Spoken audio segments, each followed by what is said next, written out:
Fence entertainment talk में आज हमारे साथ मौजूद है एक ऐसी आवाज़ जिसने अपनी मेहनत और हुनर से स्टेज की दुनिया में एक खास मुकाम हासिल किया है। जी हाँ, हम बात कर रहे हैं शादाब की। पिछले कुछ वर्षों में शादाब ने न सिर्फ दिल्ली बल्कि देश के कई बड़े मंचों पर अपनी सुरीली आवाज़ का जादू बिखेरा है।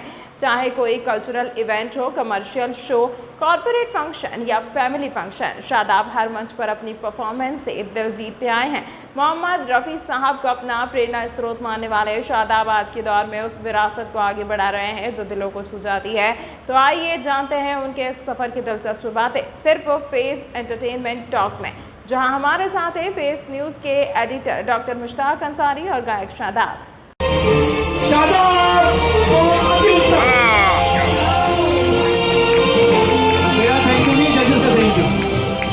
आदरणीय सुशीला भाभी से निवेदन कृपया हुआ है और अपने कल कमरों से शादाब जी ने गाना गाया था अपनी आंखों में बसाता है। बहुत खूब, थैंक यू भाभी। अपनी आवाज से हम सभी के दिल में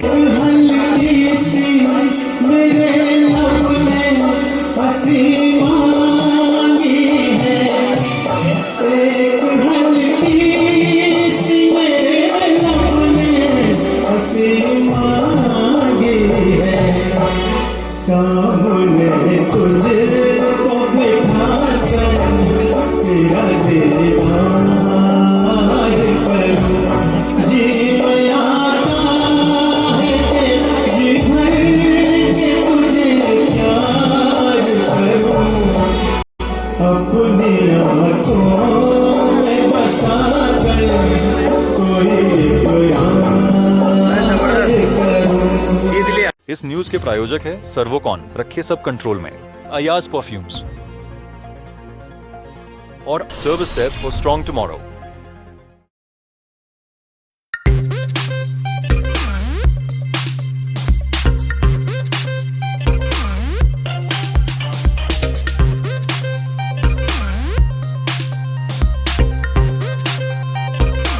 हेलो व्यूअर्स, फेस ग्रुप में आपका स्वागत है। हमारे साथ सिंगिंग के क्षेत्र से एक बहुत बेहतरीन कलाकार शादाब हमारे साथ मौजूद हैं।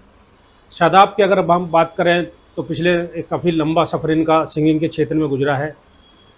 तो इन्हीं से इनकी जर्नी के बारे में जानेंगे, क्योंकि हम समय समय पर कलाकारों को भी प्रमोट करते हैं, उनके प्रमोशन के लिए इंटरव्यूज़ करते हैं और मंच भी उनको मुहैया कराते हैं। तो शादाब क्योंकि हमारे साथ पिछले काफ़ी लंबे समय से जुड़े हुए हैं, तो इन से बात करते हैं इनकी जर्नी के बारे में, कैसा रहा इनका सिंगिंग का सफ़र और क्या क्या इन्होंने इस क्षेत्र में सीखा, क्या क्या इसको कहना जो कलाकार हैं आने वाले, जो आजकल देखते हैं टेलीविज़न को देख देख कर जो सिंगिंग सीखते हैं, उनके बारे में भी थोड़ी चर्चा करेंगे। शादाब, आपका स्वागत है जी हमारे फेस के इस एपिसोड में। हम चाहेंगे थोड़ा सा आपने जो जर्नी है, क्योंकि आप एक सिंगर हैं, तो आप शुरुआती दौर के बारे में थोड़ा सा कुछ बताएँ। सबसे पहले तो मैं सभी देखने वालों को अपना प्यार भरा आदाब करना चाहूँगा। मेरा नाम है शादाब और संगीत का शौक़ जो है मुझे बचपन से ही है। ये गॉड गिफ्ट है जो कुदरत ने मुझे दिया हुआ है। और ये शौक़ जब कुछ टाइम काफ़ी शुरुआती दौर में जब मुझे समझ आई कि भाई हाँ संगीत क्या है क्या नहीं है, तो मुझे गाने का शौक़ तो था, लेकिन मैं बहुत डरता था गाने में। सिर्फ प्रोग्रामों के अंदर सुनने के लिए जाता था, लेकिन कभी ये हिम्मत नहीं होती थी कि मैं गाऊँ भी।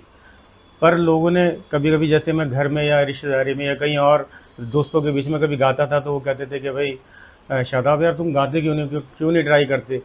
तो फिर मैंने जो है संगीत, फिर मैं मंच पे आया। तो मंच पे जब आया तो मैंने ढूंढा कि कौन से ऐसे मंच मिले जहाँ मुझे चांस मिले गाने का। तो कई सारी संस्थाएं थी, उसमें से एक संस्था जो है फेस ग्रुप भी थी, जिन्होंने मुझे चांस दिया। बड़े प्रोग्राम के अंदर फर्स्ट प्रोग्राम, बड़ा प्रोग्राम मुझे मिला, बिरला मंदिर पे प्रोग्राम हुआ था और बहुत सारे सेलिब्रिटी आए थे वहाँ। हाँ, करीब 12-13 साल शायद हो गए, मुझे ध्यान आ रहा है इस प्रोग्राम के बारे में। तो क्योंकि आप एक सिंगर हैं, तो हम चाहेंगे पहले कुछ कलाकार दिखाई देना चाहिए सामने भी, तो कुछ गाकर बताएं, कुछ कहना अपने टैलेंट के बारे में थोड़ा पता लगे। जरूर सर, जरूर।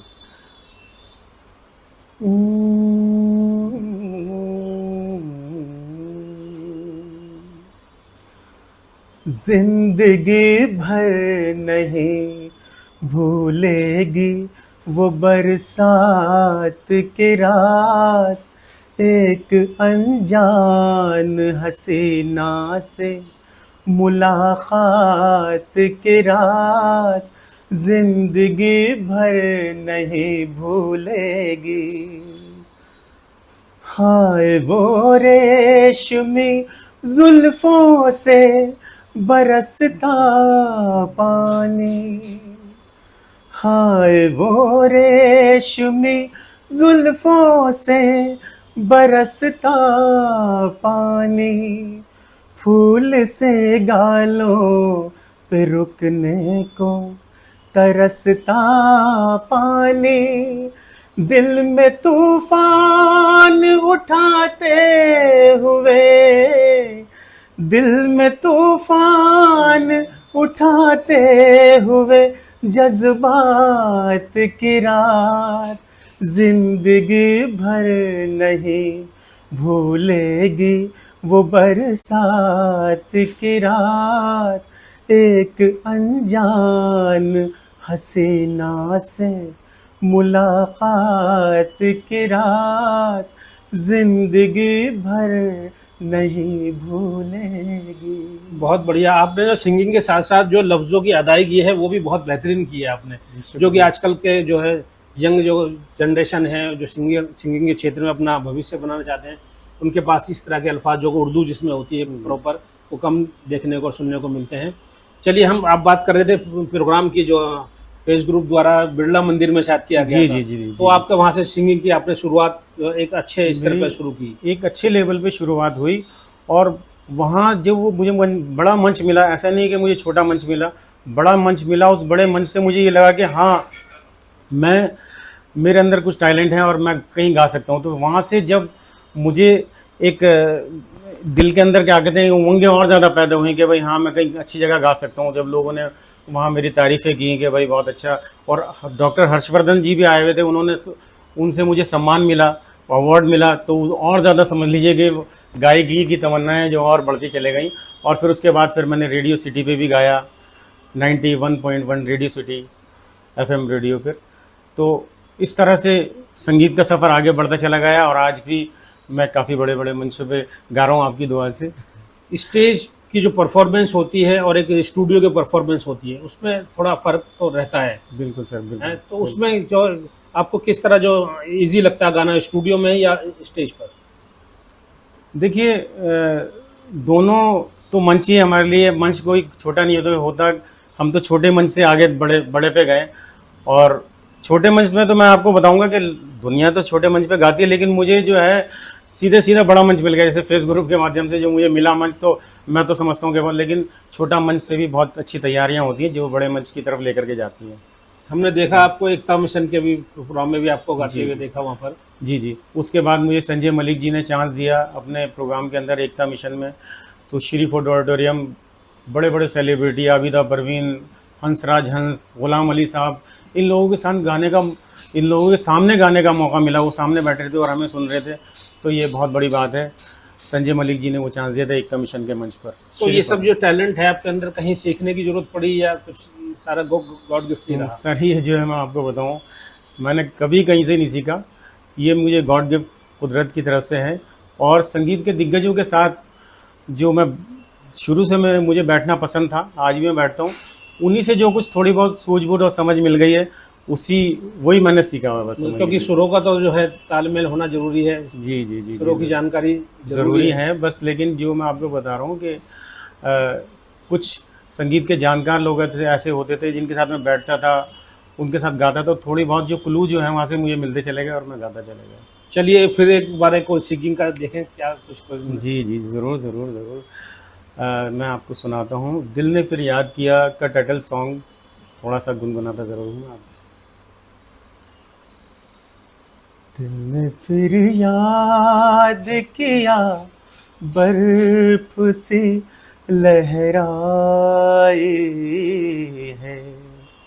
दिल ने फिर याद किया, बर्फ सी लहराई है।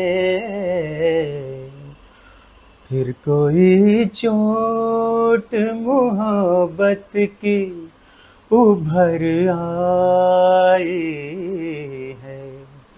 दिल ने फिर याद किया,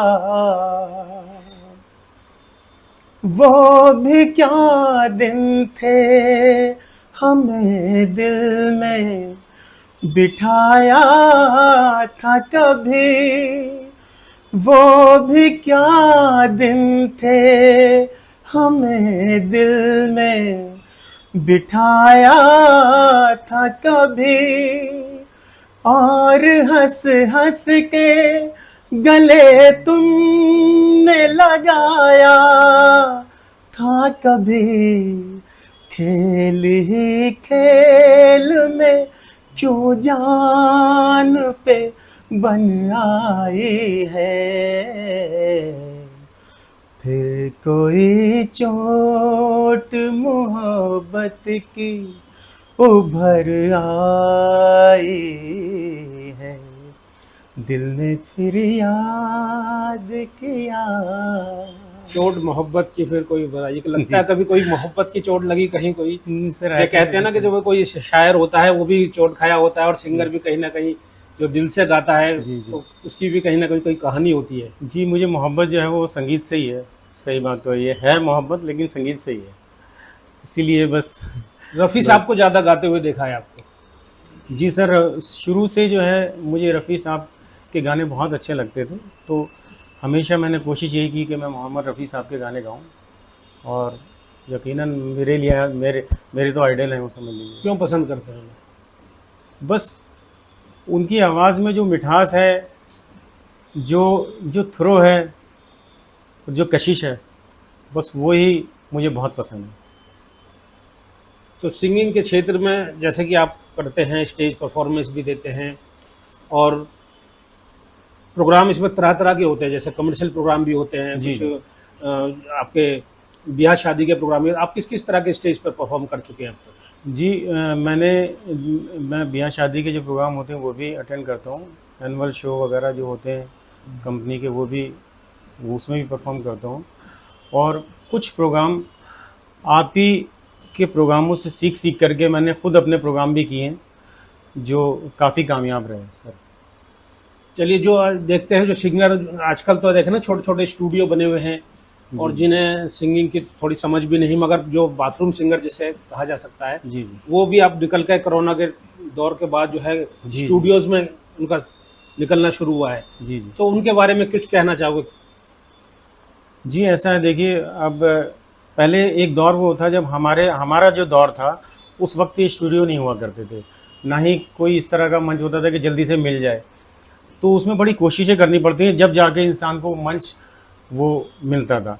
लेकिन आज के दौर में बहुत आसान तरीका है कि इंसान स्टूडियो में जा करके वहाँ गाए, और उसको वो मंच मिल जाता है, वहाँ से उसको आगे के रास्ते मिल जाते हैं, तो ये बड़ा आसान तरीका हो गया अपने है। टैलेंट को निखारने का एक प्लेटफॉर्म भी जो है बिल्कुल छोटे छोटे बन गए हैं, बिल्कुल, जिससे जो है कलाकार बहुत सारे बाहर निकल बिल्कुल बाहर आ जाते हैं, और हमारे उस दौर में वो चीज़ नहीं थी, तो हम तो भीड़ में से निकल के आए हैं बड़ी मुश्किल से। तो क्या आगे और क्या फ्यूचर प्लानिंग?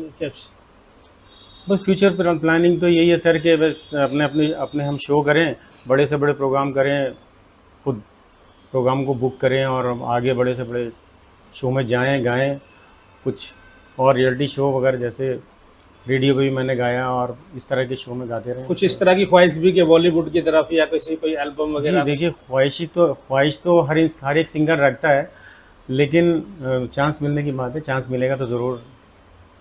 चलिए, ये थे हमारे साथ शादाब, जो कि साबित होता है इनकी पर्सनैलिटी से, इनके व्यक्तित्व से, कि कला जो है किसी की मोहताज नहीं होती। इन्होंने कहीं से नहीं सीखा, मगर उसके बाद भी आज अच्छे मंचों पर ही गाते हैं। इनको ईश्वर ने जो है इनको अच्छा गला दिया है, अच्छी समझ दी है। इसी अपडेट के साथ देखते रहिए फेस न्यूज़। Thank you.